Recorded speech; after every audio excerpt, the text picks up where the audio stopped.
Hi everyone, I'm Heather Banks, and I have just found out recently that I have a type of autism called Pathalogical Demand Avoidance. And my first two videos was just a sort of introduction to how I deal with it and the sort of ways it affects me as an adult. But it's really important, I think, to explain to you how it affected me as a child. It could take a long time, but I want to specifically talk about the sensory issues, because as an autistic adult I am very avoidant of sensory things that sort of stress me out. So I talked a little bit about how smells really get to me, how noises and sounds can really affect me, how I have to sit on particular places on the bus, how I get overwhelmed by places when there are a lot of people, how lights and things affect me. But it's really important to, if you're a parent watching this and you've got a child and you might be thinking, well, that's weird because my PDA child isn't like that. And I wasn't. I was thinking back, and actually I was sensory seeking when I was a child. So, and I'm not really sure at what point it changed, possibly when I became a mother.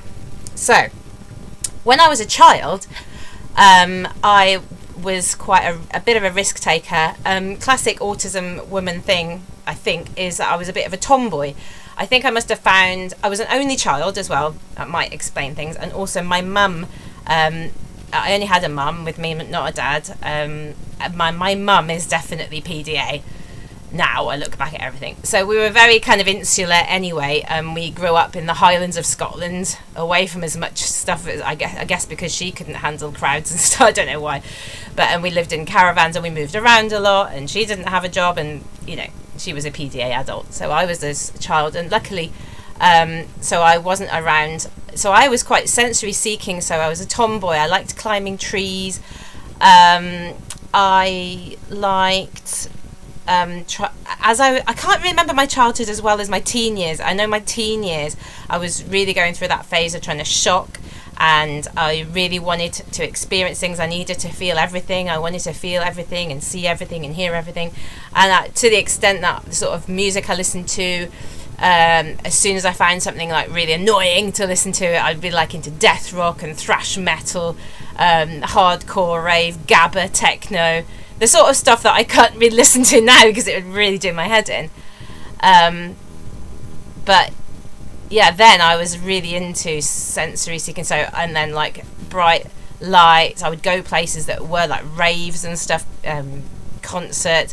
But I'm not sure how much of that was because I actually liked the loud noise and stuff, because I remember always feeling like a bit panicky and stuff. But I'd usually be, again, thrill seeking, so I'd be like drinking or trying new drugs or whatever it was, or I'd be with a group of friends, and I wouldn't want to appear like, I guess if I wanted to get out of something, I remember going to watch Pearl Jam, and this was probably when I was like 18 or 19 or something, with my younger boyfriend, so I had to like pretend to be all cool and everything. I went to watch Pearl Jam in Paris at like this big massive arena. We're right near the front. I was getting really crushed. I was getting really panicky, and I can't remember whether I actually faked it or if it really happened, but I ended up just fainting basically, and getting taken out by the paramedics and spending the whole of the time at the concert in the back room being looked after by some French paramedics and given a sugar cube, which was weird, and them talking to me in French.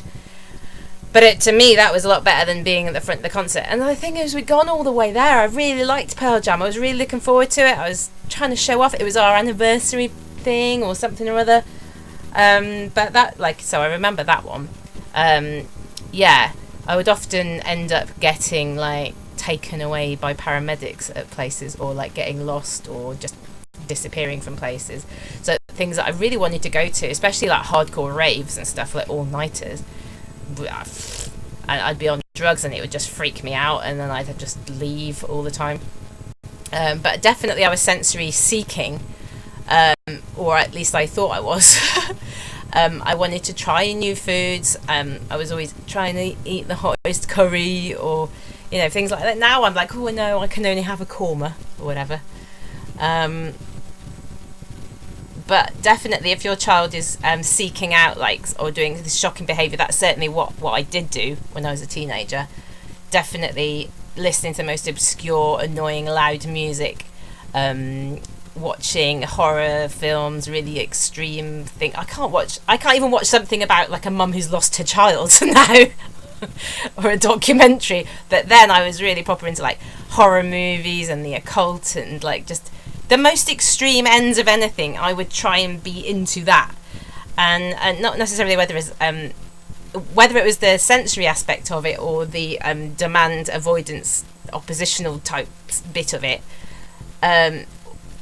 because often it's related to some kind of anxiety where I think that the best thing to do in that situation would be really extreme, and like that will shock the person into not asking me to do the basic thing that anyway, it's ridiculous when I look back at it, because I've ended up in so many high risk situations. I was extremely vulnerable.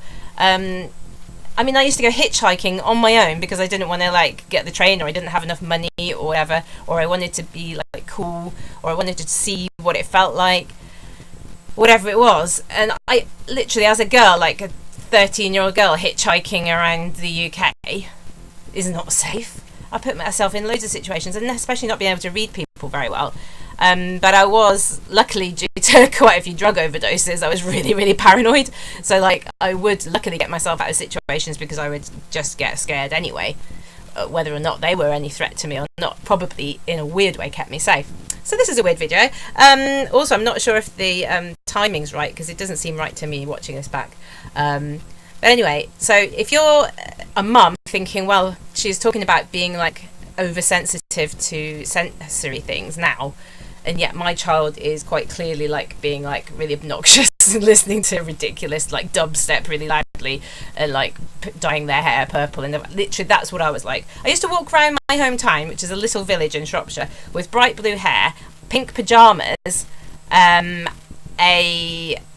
big like alarm clock on a piece of string, a teddy bear attached to my hair. I was a goth, I was a punk, I was a raver, I was identifying or trying to identify with all these different things. So as a teenager, tough times.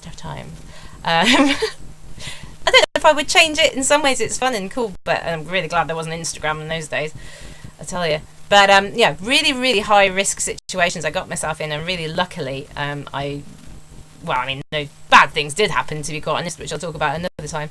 But yeah, I want you to know that just because I'm saying now that I'm totally different, it didn't mean I was then.